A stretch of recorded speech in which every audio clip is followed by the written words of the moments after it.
ইসলামে ৭টি কাজ নিষিদ্ধ আছে। যদি কোনো ব্যক্তি এই ৭টি কাজ করে তার ঈমান নষ্ট হয়ে যাবে, তার ইহকাল তো নষ্ট হবেই, পরকালও নষ্ট হয়ে যাবে, সে বিনা হিসেবে জাহান্নামে যাবে। কারণ ঈমান ছাড়া যদি কোনো ব্যক্তি মারা যায় তাহলে তার জন্য পরকাল জীবনে ভয়ঙ্কর আযাব অপেক্ষা করবে। প্রিয় দর্শক, ভিডিওটি শেয়ার করে অবশ্যই সবাইকে জানিয়ে দিবেন এই ৭টি নিষিদ্ধ কাজ। আর আজকের ভিডিওটি খুবই গুরুত্বপূর্ণ, একটা পয়েন্টও মিস করবেন না। আপনি জানার সুযোগ পেয়েও যদি এড়িয়ে যান তাহলে তার জবাবদিহি আপনি কি দিবেন? মুসলিম হলে অবশ্যই আমাদের জানতে হবে ঈমান রক্ষার জন্য, নয়তো বহিষ্কার হয়ে যাবে আল্লাহর পরম সুখময় জান্নাত থেকে। তো চলুন বেশি কথা না বলে শুরু করি আজকের ভিডিও। সর্বপ্রথম যে কাজটি সেটি হলো শিরক, আল্লাহর সাথে অন্য কাউকে তুলনা করা। আল্লাহ বলেছেন, আমি চাইলে সবাইকে ক্ষমা করে দিতে পারি, কিন্তু শিরককারীকে কখনো ক্ষমা করা হবে না। ২ নম্বরে যে কাজটি রয়েছে সেটি হলো জাদুবিদ্যা শেখা। জাদুবিদ্যা এটাও শিরকের অন্তর্ভুক্ত।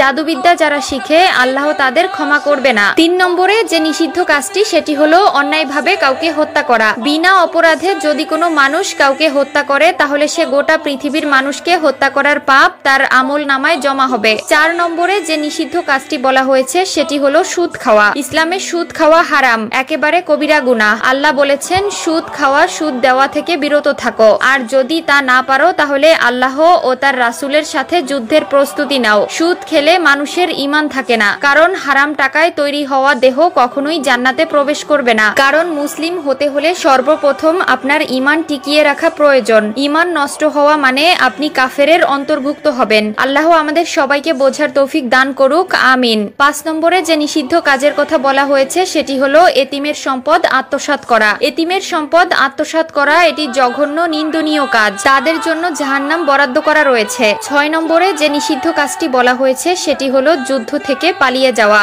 যুদ্ধ থেকে পালিয়ে যাওয়া এটি বিশ্বাসঘাতকতার শামিল, এটি মহা অপরাধ, এটি করা যাবে না। এই কাজটি ইসলামে নিষিদ্ধ করা হয়েছে। ৭ নম্বরে যে কারণটি বলবো সেটা আমাদের দৈনিক রুটিন হয়ে গেছে। ৭ নম্বরে যে কাজটি এটি হলো আমাদের কাছে খুবই সহজলভ্য হয়ে গেছে। ৭ নম্বরে যে নিষিদ্ধ কাজের কথা বলা হয়েছে সেটি হলো সতী নারীর প্রতি মিথ্যা অপবাদ দেওয়া। কোরআনের আইন হলো বিনা অপরাধে যদি কোনো সতী নারীকে অপবাদ দেওয়া হয় তাহলে তাকে ৮০টি বেতের আঘাত করতে হবে। আমরা আজকালকার চলাফেরা দেখেই একজনের চরিত্র সম্পর্কে মন্তব্য করে বসি। আমাদের মুখ আছে তাই বলতে পারি, কিন্তু সেই নারী যদি সেই চরিত্রের না হয় তাহলে এর জন্য আপনাকে শাস্তি পেতে হবে এবং পরকালে জাহান্নাম ভোগ করতে হবে।